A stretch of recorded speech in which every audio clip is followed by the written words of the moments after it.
Magandang tanghali, MPC. Welcome sa ating regular press briefing with Chief Presidential Legal Counsel and Spokesperson, Secretary Sal Panelo. Good afternoon, sir. Magandang tanghali sa inyong lahat.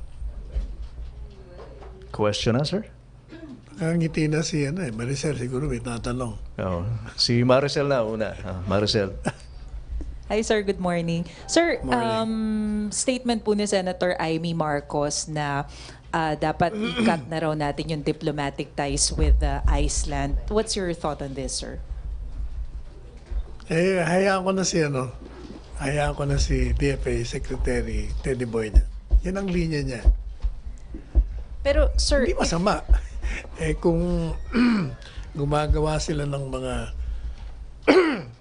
deklarasyon na labag sa ating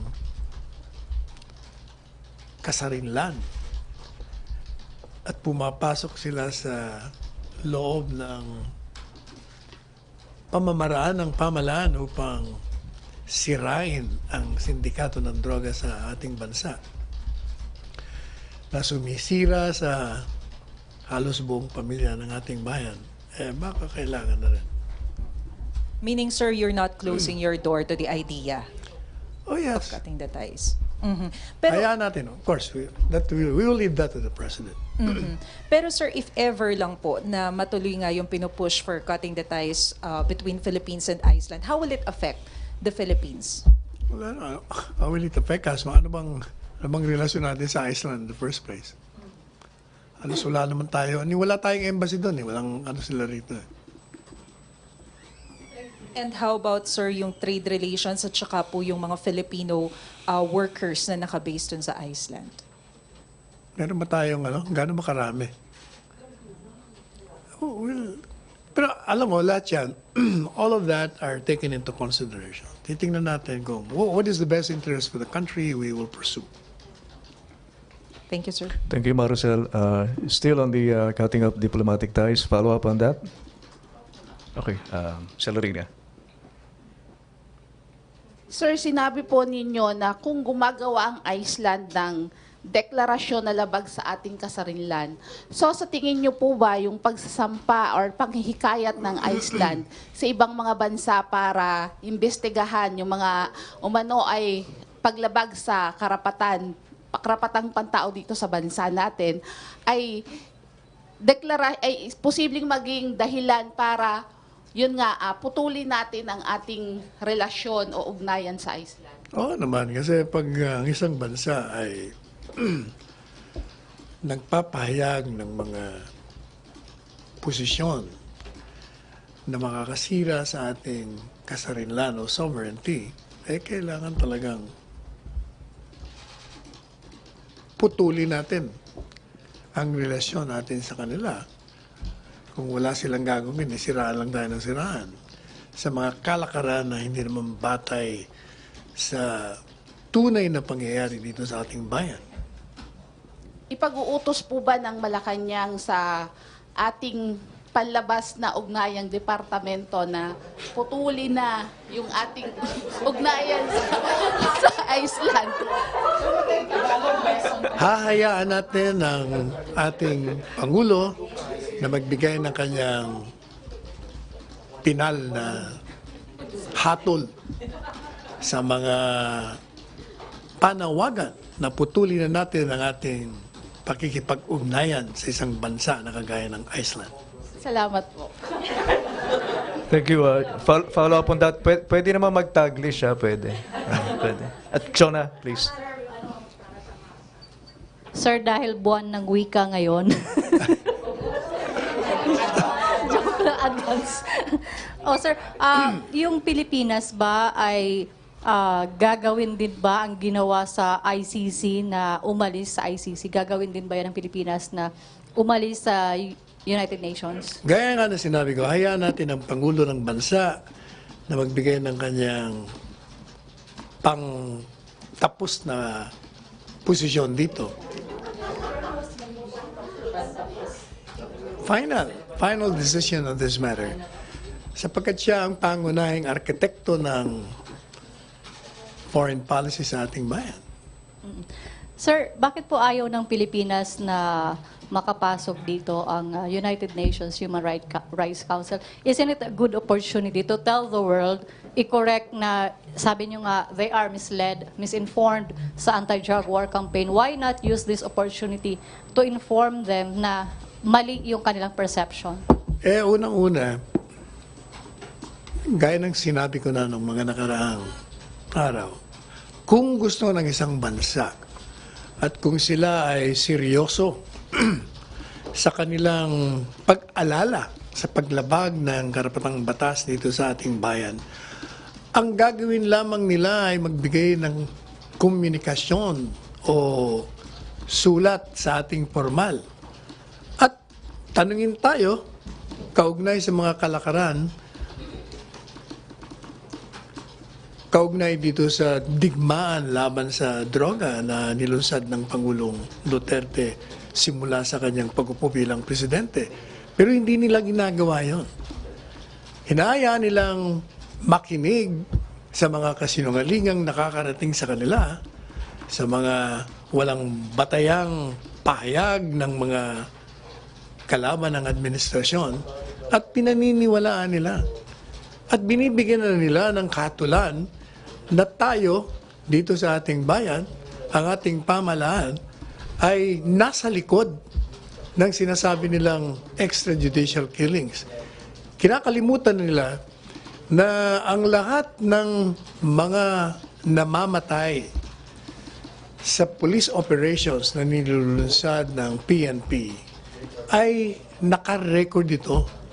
Meron tayong talaan ng mga pangalan ng mga namamatay na lumalaban at naroon din ang kalakaran na bumabalot sa pagkapaslang ng mga ito. At yan ay kung sila'y lumalaban at ang buhay ng ating mga police enforcers ay nakasuong sa panganib. Hindi maaari naman na tayo'y hahayaan na lang natin ang bala na kumitil sa buhay ng ating mga police enforcers. Yan ang hindi ko maintindihan kung bakit hindi nila makita ang katotohanan na halos 100 ng pulis ang napatay ng mga ugnay sa sindikato. Hindi ko maintindihan kung bakit hindi nila makita na mahigit na 700 ang nagkaroon ng malubhang kalagayan at halos mamatay na dahil sa paglaban dito sa mga subject ng police operations. So sir, kung magpapadala po sila, sabi mo ng komunikasyon o sulat, formal letter, the government is willing to provide them. Wala namang sulat na binigay sa atin, formal na pagtatanong halimbawa kung anong gusto nilang malaman sa ating pamahalaan na hindi natin sinasagot. Dito lang sa opisina ko, lahat ng klaseng sulat sinasagot. Magpersonal, magpribado, mag-opisyal, magreklamo, kahit at tungkol sa kanilang kahirapan, lahat ng bagay sinasagot namin. At ito lang administrasyon ang gumagawa nun. Walang iba. Thank you, John. Follow up din. Pia, Ian, then RJ. Okay, Pia muna. Sir, yung sa statement mo kanina na dapat putulin na yung diplomatic relations dun sa mga bansang tulad ng Iceland. Hindi ko naman sinabing dapat. Sabi ko, hahayaan ko si Secretary Locsin at ang Pangulo na magdesisyon dyan. In other words, they will have to factor in every circumstance that could lead to the cutting of ties. Okay, sir. Kasi dapat i-clarify nyo kasi ang sabi mo kanina, oo naman dahil kapag ang isang bansa ay nagpapahayag na isang posisyon na nakakasira sa ating bansa o sovereignty, ay dapat putulin natin ang relasyon sa kanila. Yeah, but that is the call of the President. So how do you explain this yung sinabi nyo, sir, na dapat putulin natin ang relasyon sa kanila? Could you please clarify lang yung sinabi nyo kanina? That is my opinion. I support the stand of Secretary Teddy Boy Locsin, but in the ultimate analysis as the chief architect of foreign policy of this country, then it's the call of the President. Sir, yung sinabi nyo na dapat putulin, is that your own opinion or the opinion of Malacañang? That's my opinion in support of Secretary Teddy Boy Locsin's position. No, but Teddy Boy Locsin is also that, cutting of ties. Okay, sir. I'm more concerned with Secretary Boy Locsin because he is our foreign top diplomat. So following on that, sir, what's your opinion on the continuation of diplomatic ties doon po sa mga bansa na sumuporta doon sa Iceland-backed resolution sa United Nations? Well, maybe we should take a serious look on our relationship with them. I'm asking, sir, because some of the countries that supported the resolution are countries kung saan malaki po ang concentration ng mga Pilipino na nandoon, particularly countries like Italy, Australia, and Spain. Are you saying that we need also to look into whether we will be cutting ties with them, sir? For all we know, they may be the ones taking a second look, given the brouhaha that brought about this vote. Because I have repeatedly said it was I who analyzed the vote. And I said, and many are adopting it, that in a democracy, simple majority rule. And there was no simple majority here. It's, in fact, even an overwhelming rejection because only 18 votes as against 14 votes denying the resolution, and 15 of them did not register a yes vote, which means these 15 are not inclined to make a definite stand in relation to that resolution. O ibig sabihin, it's not a UN vote. Kaya tama yung sinasabi na napakinggan ko kanina si Senator Soto. UN resolution, hindi naman UN resolution yon. Resolution ng 18. Tama siya doon. Yes, sir, but the country still voted to adopt the resolution of these particular countries, sir. I'm not saying UN generally, but these countries voted to adopt the resolution proposed by Iceland. So my question, sir, is will the palace or will the government look into possible cutting of ties with these countries? Well, as the Secretary Teddy Boy Locsin said, that is a consideration on the table. And what about the number of Filipinos, sir, who might be affected, who will be affected by this? Ganun din ang sinabi ko kanina. All factors will be considered in studying whether or not we will cut our ties with Iceland. Thank you, sir. Thank you, Pia. Ian. After Ian, kay RJ. Secretary, yun bang resolution ng UN Human Rights Council, legally binding na ba yun? Pwede ba natin silang i-allow dito or pwede natin silang hindi papasukin? Paano naman maging legally binding yan? It's not. So pag nag-refuse tayo, pwede silang hindi sila makakapasok dito para mag-imbestiga? Tayo ang, di ba tayo ang may authority to allow entry or denying entry to all foreigners in this country.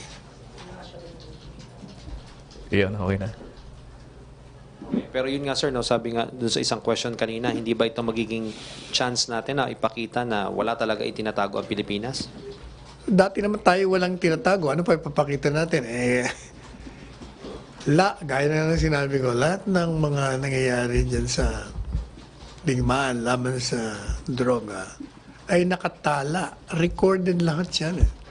So all they have to do is to ask us.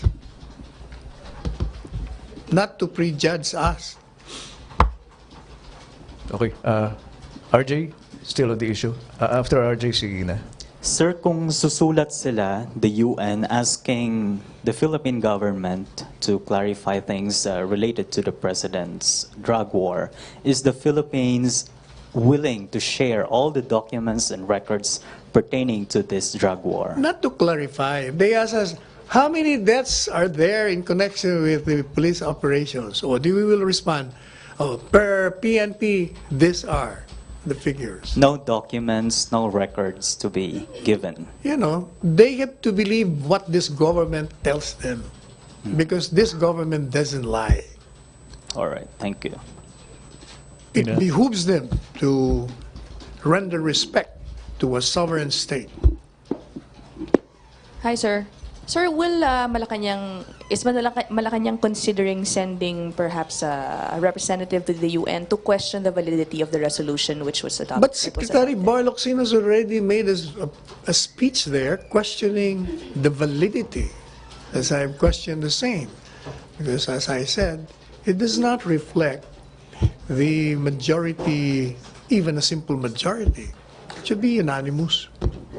With that statement from the Foreign Affairs Secretary, anong status ngayon? Are we waiting for them to decide on that? Kumbaga, because we are questioning the validity of the resolution. So what's the status now? Are you going to wait for them to respond or give an The explanation? UN? Well, we'll let them do its thing, whatever it decides to do. We have already made our stand on the same. Thank you, Ina. Okay, same issue, Bombo Raymond. Sir, sabi po ni dating spokesman Harry Roque na walang masama kung isubmit ng PNP yung hawak nilang data sa UN Human Rights Commission kung wala naman itinatago. Ang sabi ni General Albayalde, it's up to the higher authorities daw whether or not to submit yung data nila on anti-drug operations. Will you allow or urge PNP to just submit the data na available sa kanila to the UN CHR? Number one, I do not recall that statement being made by Mr. Roque. Number two, as I said, it is discretionary on the part of a sovereign government to respond or not to respond to any question relative to anything concerning the affairs of this government. If we feel that the question is legitimate, we will respond. But if the question is only designed to fish information that it will use by the inquiring country to embarrass this government, certainly we will not oblige. Sir, but the PNP is saying on the real numbers contesting those reported. So bakit hindi na lang isubmit yun to once and for all, matapos na? When the PNP says that is the figure, then that is the recorded figure. And everyone should believe that. Because the PNP is not in the business of lying. It is in the business of securing peace and order in this country. Thank you, sir. Thank you, Bombo. Lipat na tayo sa ibang issue o meron pang pahabol doon sa ibang issue? Okay. Pia, pagkatapos si Cathy. Same.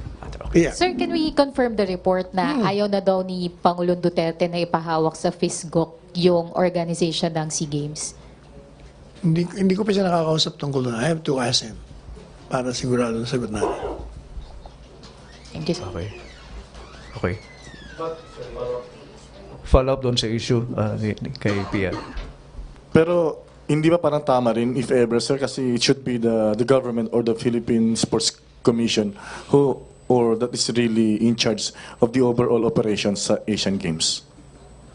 Again, I will ask the President about that. Still on the issue, Ina. Sige, tapusin lang natin doon sa issue na yun.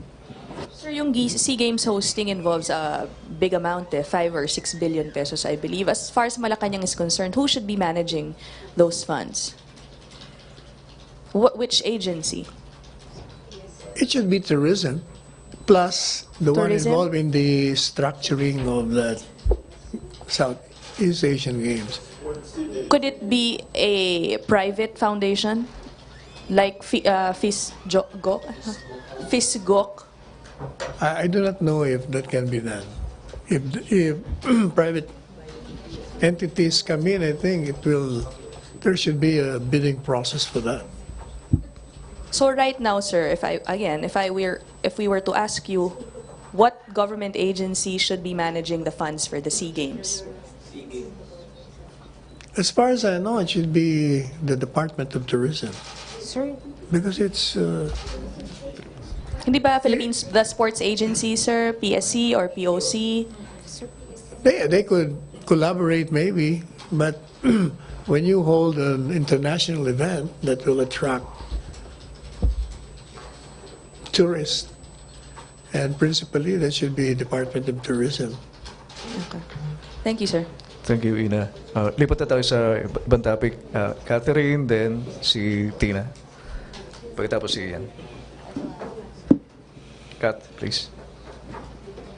good afternoon, sir. Sir, can you elaborate on the recent statement of the President that Oh, is... by the way, now I remember, the former Secretary Alan Cayetano is the one in charge of that. I remember. Yeah. I do not know if she is a separate independent entity outside of the other sports agencies or he's overseeing all of them. I will ask him nga pala kung ano ng status naman. Hindi ko na kasi naririnig sa kanya. I'll get back to you when I Sir, confirm regarding the recent statement of the President that he is willing to invoke the Mutual Defense Treaty between the Philippines and the U.S. to stop daw po yung Chinese militarization in the disputed sea. Do you think this treaty can be invoked even if there's no attack in that area? Hindi. Ang sinasabi niya, doon sa mga critics, if you consider that as an armed aggression that will fall within the treaty, then he will invoke it. Para lang bang ipakita yung absurdity ng sinasabi ng mga kritiko na dapat banatan mo na yung China. Yun ang sinasabi niya, o sige, I'll call it the US, dahil na yung 7th Fleet. Tayo ni Carpio, ni Morales, Del Rosario, sama-sama tayo doon. Yun ang ibig sabihin. So hindi siya, sir, serious sa sinabi niya na yun? Seryoso nga siya. Talagang, kaya nga hinahamon niya yung mga kritiko eh. Hindi naman sila umimik. After that, wala na silang response. Pero sir, hindi ba totaliwas sa previous statement ni President na kapag sinik natin yung help from the US, it will bring us to the verge of war? Ayon nga sa sinabi niya nakaraan. Hindi ba doon taliwas sa statement niya dati? Hindi. Alam mo si Presidente, magaling siya magbigay ng mga sitwasyon para to deliver a message. Yun nga sinasabi niya. Yun ang message ng absurdity on the part of the critics. Pinapamukha lang nila na yung mga panukala nyo. Maganda lang yun sa imahinasyon ninyo. Hindi batay sa katotohanan. Nangangarap kayo. Yan ang ibig niya sabihin nun. Okay na, Kat? In relation with that, may follow-up si Ina. So in a way, sir, kasi yung sinasabi niyo, it's to show the critics yung absurdity of what they want to happen. When he said that, it medyo may sarcasm. Correct. Right? Is that Exactly. right? Okay. Because he's been repeating that line over the past kasi few nga, weeks. Yung Derek nayayamot Lopez. na. It's in that same context, sir. Yes, nayayamot na nga siya dahil ginagawa siyang pain. As if, Thank you, sir. kaya nga hinahamon niya na nga sila. Thank you, Ina. Shift na tayo sa iba pang topic, Tina. Please. Same topic. Okay. Sir, balikan ko lang po yung sa SEA Games. Sir, because before Malacañang issued a memorandum circular enjoining all concerned agencies to support the preparations of the games. Tapos, yun nga po, last week during the President sit down with the Daily Tribune and Manila Times, he said na he is removing from the hands of the FISGOC Foundation the preparations of the games, and dapat daw po government through the POC and PSC na yung mangunguna. So sir, naipaabot na po kaya to kay Congressman Cayetano? Hindi ko alam. I'll ask him. The other day lang yan, di ba? Yes, That was a Friday. Sir, Thursday? Thursday. Sir, kasi there are reports of alleged corrupt practices involving the FISGOC. Katulad po nung isang deal sa procurement ng athletes' uniforms na yung isang pares ng medyas, it costs 3,000 pesos. Tapos yung allowances boss. po ng mga Branded. allowances daw po allegedly ng mga security personnel for the VIPs, hindi daw po nabibigay ng kompleto. Nakarating po kaya to sa Pangulo. Kaya Siguro, that's medyo- the reason why gusto niya gobyerno lang humawak. Most likely. So sir, will he issue an executive order anytime soon to formalize na it will be at the hands of the POC and PSC? Yeah, since he made that statement, then that is forthcoming. Right. Na, Thank you, sir. yun ang posisyon niya. Ayaw niya sa foundation. Eh. No, I'm not. Sabi ko, it may be forthcoming because of that statement. It may be. I'll ask him mamaya.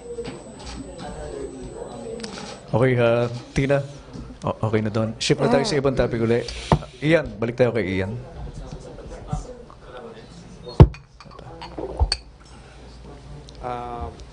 Secretary, may nabanggit si, wait lang po ang notes. Si Justice Carpio na may mga non-war options daw po. May mga ano? Non-war, yung mga hindi pagyerang options doon sa arbitral ruling na O, hindi dapat. nga pa ginagawa natin yung non-war. Negotiation is one of them. Like yung sinasabi niya, kailangan magkaroon ng freedom of navigation yung ating operations. Magkaroon Yung ng Navy, FON officer, freedom of navigation operations, yung mga taga-Navy, magkaroon ng mga pagpapatrol doon. Dati naman natin ginagawa yan. Eh. Dati nga tayo umiikot na, di ba? May mga Coast Guard nga tayo. Dati na natin ginagawa yon. Pero still the best, yung negotiation pa rin, yun pa rin ang number one. Mag-uusap tayo. Apo. Sir, just reaction lang po. Sabi po ng PACC, si Vice President Leni Robredo pwede raw ma-impeach dahil in-endorse niya yung resolution adopting yung Human Rights Council resolution po.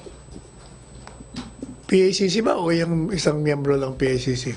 Si Attorney Manuelito Luna. Siguro din, should pursue that line kung yan ang kanyang paniniwala. Pero ang palas po, susuportahan ba yon?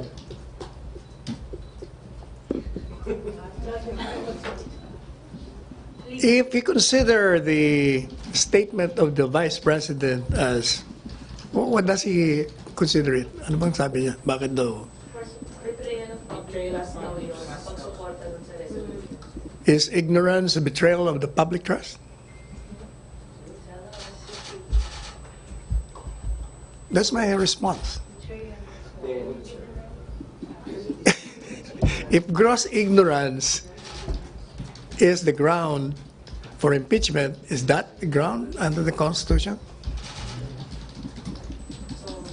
Or, draw your conclusion. That is my response. That is my response. But I will let the advocate pursue that line. There are as many opinions as there are lawyers. Supreme Court will be the ultimate, no, rather the impeachment court will be the ultimate decider of that legal issue. Di tanungin natin yung one, ang Supreme Court, dalawa, impeachment court. But you know, we have better things to do. There's so many problems in this country. I will leave it to those who would want to initiate whatever they want to initiate against whomsoever. May tanong yata si Julie tungkol doon. Mike, please. Julie, please. Sir, follow-up ko lang po yung question ni Ian. I-itemize ko lang, sir, yung mga non-war options na sinabi ni Justice Carpio. One of his suggestions was to enter into a convention with Vietnam, Malaysia, Indonesia, and Brunei, which all have conflicting claims sa South China Sea. Another is for the Philippines to file an extended continental shelf claim in the West Philippine Sea beyond yung 200 nautical mile EEZ natin off the coast of Luzon. Another suggestion is to patrol the West Philippine Sea with 10 multi-role response vessels ng Coast Guard donated by Japan. He's also pushing for encouraging the freedom of navigation and overflight of naval powers like the US, UK, France, Australia, Japan, India, and Canada. He also wants to invite Vietnam, Indonesia, and Brunei to conduct freedom of navigation operations at respective EEZs. And Justice Carpio is also supporting private sector initiatives to enforce the arbitral award. Earlier, you said na we've been doing mga non-war options and that negotiation is still the best. Among dun sa binigay po na suggestion ni Justice Carpio, ano po yung tingin niyo dun ay posibleng ikonsidera ng gobyerno? Basta sa ngayon, ang presidente, ang option niya ay yung pinaka mahusay, and that is negotiation, diplomatic negotiations. Wala nang ibang gaganda ron kasi ang kausap mo ron mismo yung supposed to be kaaway mo. Ayaw mo ngang awayan dahil baka magkaroon ng sigalot na dala ng panganib sa ating seguridad at sa buhay ng ating mga kababayan. Yun ang pinaka-the best. Yun namang pag-secure sa ila, dati na natin ginagawa yun. So, are we rejecting all of the suggestions outright? Basta yun ang pinakamahusay kasi ang presidente and chief architect nga siya ang tumitingin. Presidente.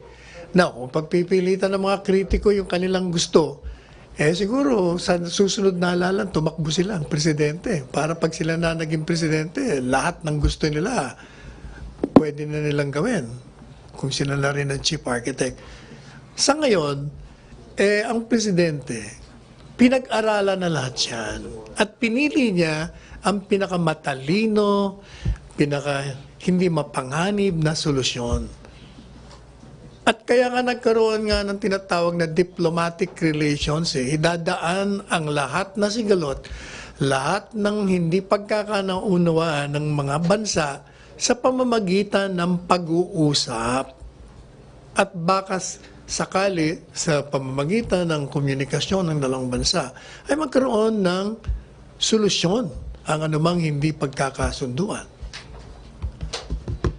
Ina, as a follow-up on that question.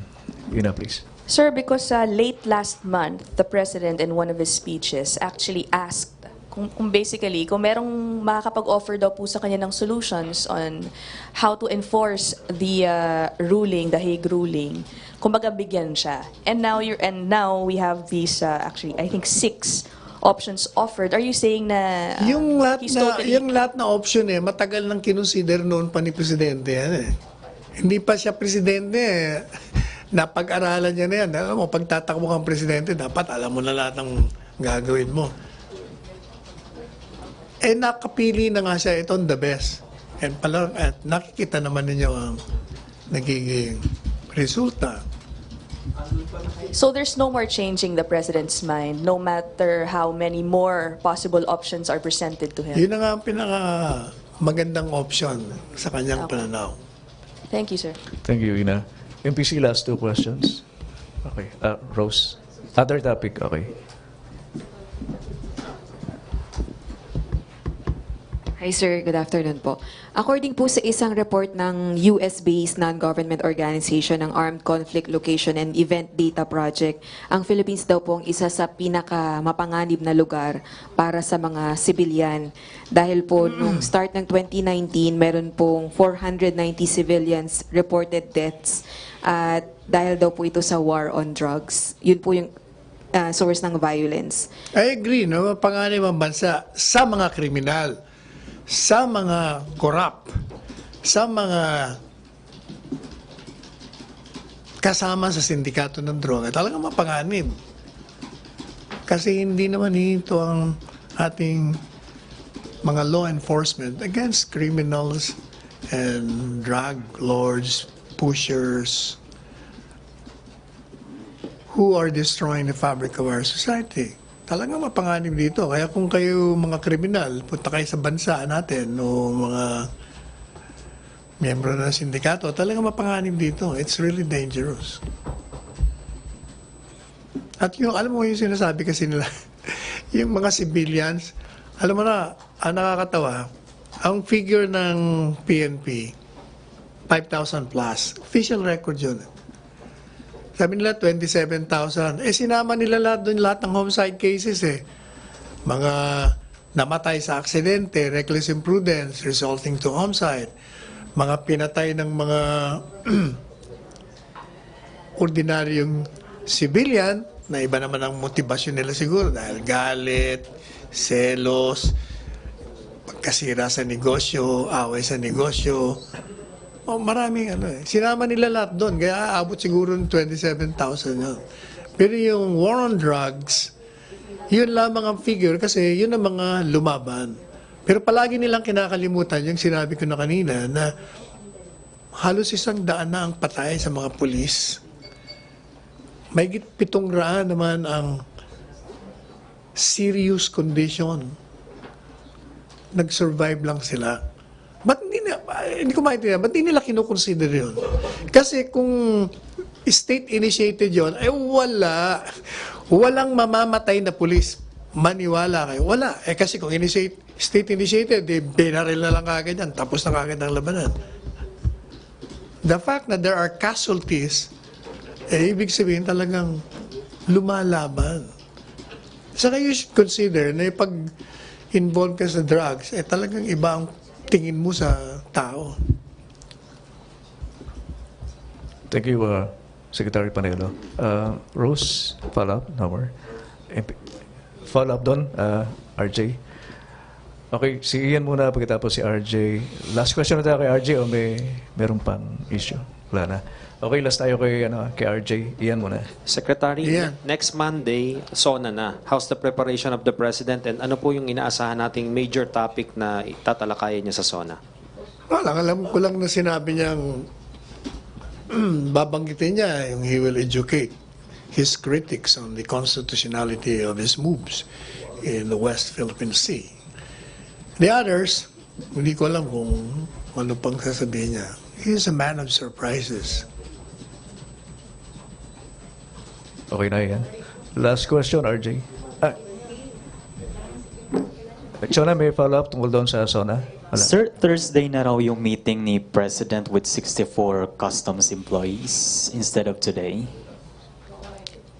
Hindi, nabago ba? Hindi ko alam na binago nila yung date. But, definitely meron. Apo. What can be expected from that meeting? Siguro, gaya ng posisyon niya, either you resign or you will be booted out after the investigation or charges filed against you. So parang pangangaralan niya on that day. Sasabunin. Kasama na yan siguro. Alright. Thank you. Okay. A follow-up, Maricel. Sir, one follow-up lang. Sir, can you confirm, ililipat daw yung 64 high-ranking officials and employees ng customs under the office of the President dito sa Malacañang? Hindi lilipat. They're to report here muna habang they're facing administrative and criminal charges. Habang Kumbaga naka-float. Naka-freeze nga sila. Freeze. Kaya marami kayong magiging bagong mga kaibigan dito sa palasyo.